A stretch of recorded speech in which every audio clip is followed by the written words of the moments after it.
Is type 2 diabetes a reversible disease? We're told that this is a chronic and progressive disorder. That means that once you develop type 2 diabetes, you're going to have it for life. And there's nothing you can do about it. You're going to be on medications, you're going to be on insulin, and then you're going to develop the complications. Blindness, nerve damage, amputations, heart attacks, strokes, kidney damage, dialysis. The whole works. It's inevitable. But is it really? Imagine a world where type 2 diabetes is a simple, reversible disorder, where a simple dietary maneuver can reverse your diabetes in a matter of weeks. The American Diabetes Association, of course, disagrees. They say, right on their website, that it's a fact that for most people, type 2 diabetes is a progressive disease. So you might as well forget about it. Don't even try to get better. It's hopeless. They're telling you there's no hope. But we can look at certain examples and we can see that this is actually not true at all. Let me give you some of these examples. Bariatric surgery. Bariatric surgery is also called weight loss surgery or stomach stapling. What they do is they take your stomach and they cut it to the size of a walnut. So you really just can't eat. Because you're not eating, you're going to lose a lot of weight. But what happens to the diabetes? Well, let's look at this study here. In this study, they randomized two groups of people.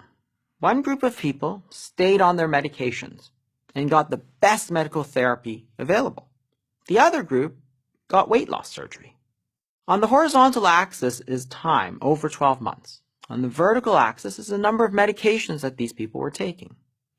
You can see that the number of medications that people took while doing the best medical therapy available really didn't change. They kept taking the same number of medications. They're really no better than they were when they started, than they were at the end. But look at the weight loss surgery group. Very quickly, within a matter of months, they're coming off all their medications, and it keeps going. By 12 months, many of these people are off of all their medications, and their blood sugars are completely normal. That's amazing. Wasn't this a chronic and progressive disorder? Wasn't this a disorder where there's no treatment and there's nothing you can do, it'll get worse? Well, not really, not according to this study. It looks like diabetes is a disease that's reversible, but better than that, it's quickly reversible. And even other types of weight loss surgeries, such as gastric banding, have the same benefits. Gastric banding is a procedure where they put a belt inside your stomach and tighten it so that you can't eat. And again, what you see here is that the diabetes very quickly reverses, and it stays gone. So this is not a chronic and progressive disorder. This is a reversible disorder.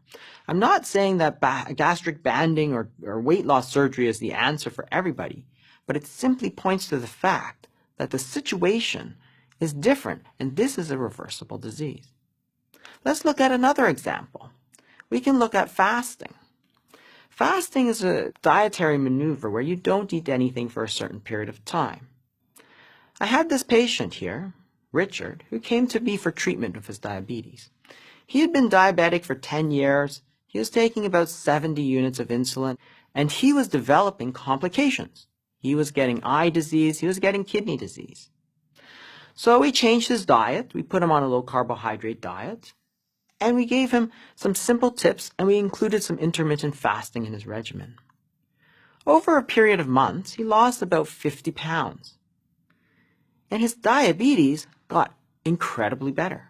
We took him off all of his insulin, took him off all of his medications, and his blood sugars are normal. Even 2 years out now, he's still on no medications, and his blood sugars are doing amazing.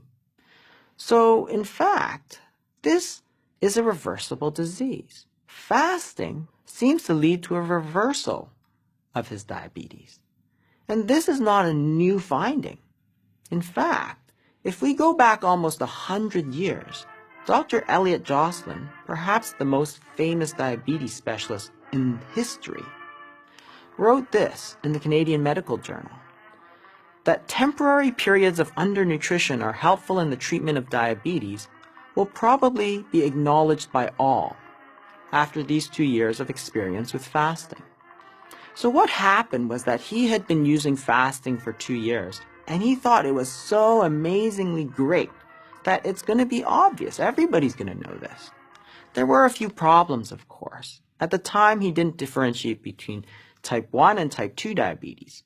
While it's very beneficial for type 2 diabetes, it really doesn't impact type 1 very much. And with the discovery of insulin a few years later, all focus shifted to insulin, and everybody forgot about these dietary therapies. Recently, in the United Kingdom, Dr. Taylor performed a study called the Counterpoint Study. And there he put people on very low-calorie diets. While it's not fasting, it's very close. And look at these results. In this group, the blood sugars went from 9.6 to 5.9 in 7 days. 7 days! His sugars have gone back to normal. What happened to this idea that it's chronic, it's progressive, you'll always be on medication? It's simply not true. There's another example we can give. We can look at the example of very low carbohydrate diets, or so-called ketogenic diets. Let me give you a case. I had a 27-year-old graduate student. She was actually studying physiology. And she was recently diagnosed with type 2 diabetes. Her hemoglobin A1C was 10.4%. This is a 3-month average of her blood sugars. The diagnosis of diabetes happens at 6.5%, so 10.4% is very high. Her doctors were very concerned, of course, started her on 3 medications right away. Being only 27, she didn't want to stay on medications for the rest of her life. So she looked on the internet and decided that she would follow a ketogenic diet. Well, she very quickly lost about 20 pounds, and at her 3-month checkup, her hemoglobin A1C was 5.5%, well within the normal range, and clearly not diabetic. Better, she had taken herself off of all her medications as soon as she started. So in this case, it looked like her type 2 diabetes was essentially cured. Wow. That's not what we are told, right? But we all know this is true. We all know that the type 2 diabetes is completely reversible.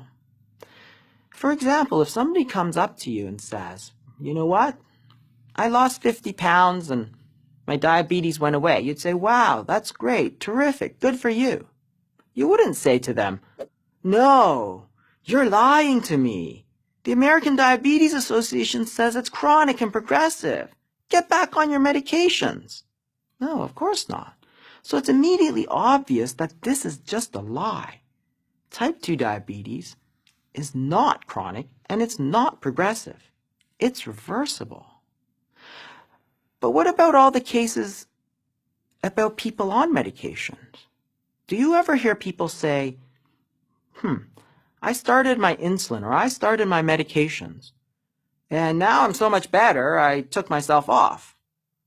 No, not really. If you take medications, you're generally on it for life, right? Or what about the standard low-fat diet? Nobody ever comes up to me and says, you know, I went to my dietitian, I started a low-fat diet, and now I'm so much better, I'm off all my medications. I've seen thousands of patients, and that doesn't happen. So in those cases, the diabetes is not cured. So actually, there are treatments that lead to a cure, and there are treatments that do not lead to a cure. So those that lead to a cure, bariatric surgery, fasting, and very low-carb diets. And these treatments do not lead to a cure. Insulin, other drugs, a low-fat diet. You'll never guess, of course, which direction all our current treatment protocols and research are heading to. They're all heading towards the path of no cure. And that's why they tell you it's a chronic and progressive disease. But it's not. This is amazing news. This is amazing. Because type 2 diabetes, in fact, a curable and reversible disease. The fact that treatments exist means that there is hope for all of us. Drugs, however, cannot cure a dietary disease. The cure must be a diet, the right diet.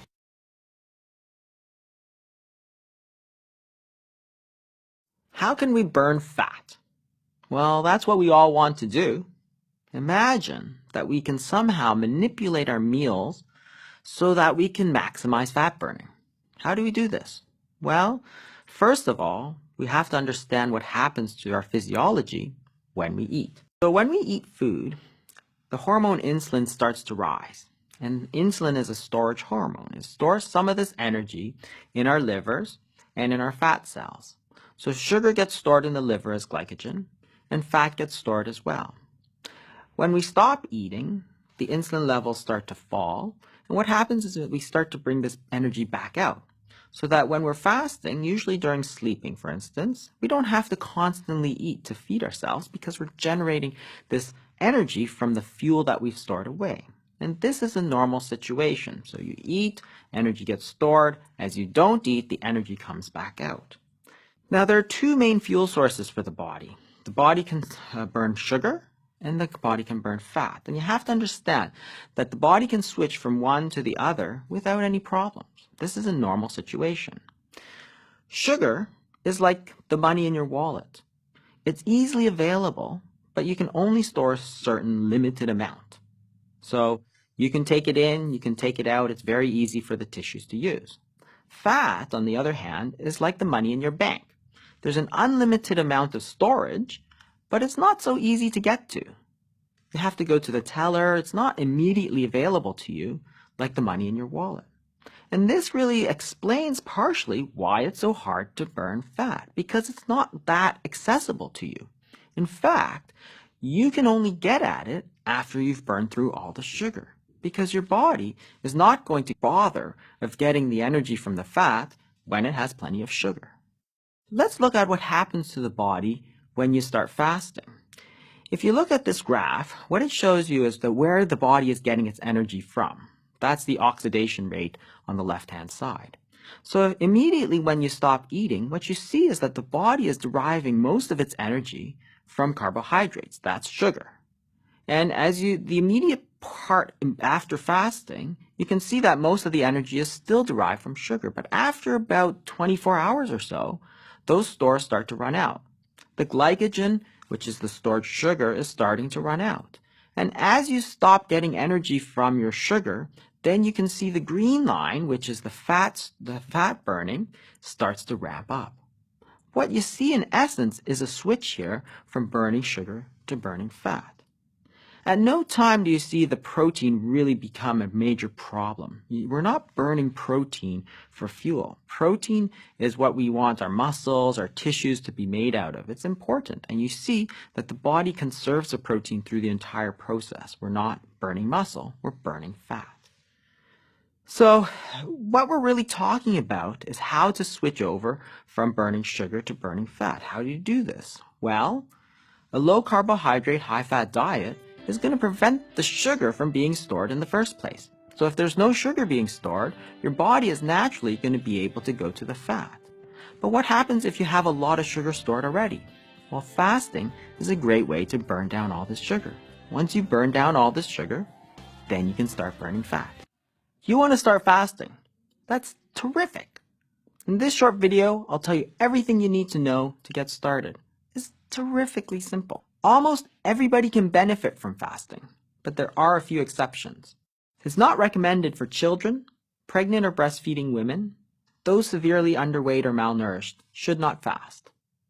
If you're taking medications, especially if you're taking insulin or diabetic medications, you can still fast, but you need to make sure you clear it with your physician first. And that's it. Everybody else can get started right away. There's lots of different ways to fast, but here's the best way to get started. This is the 24-hour fasting period from dinner on day 1 to dinner on day 2. So after you finish your dinner, don't eat anything else, no snacks, just go to sleep. And start the next morning with a glass of cold water or a nice cup of hot coffee. And then go to work and pretend like nothing's happening. At lunchtime, you might get hungry, You gotta expect that, but it does get easier with time. You might want to get some green tea or coffee. By the time you finish it, the hunger will have passed. If colleagues ask you out to lunch, well, you can just tell them that you're working and you can join them tomorrow. Or you can join them for a coffee break. That's fine. Stay busy throughout the day and plan your fasting days for your busiest days at work. It really helps pass the time. When you get home, start preparing dinner and avoid the temptation to eat a little something first. At dinner, follow a low-carbohydrate, high-fat diet for maximum effect and add lots of natural fats. That's it. That's a 24-hour fast. It's so simple. How often should you do it? I recommend you do it twice a week. And make sure you join a fasting support group online. You've started on the path to a healthier future. Good luck.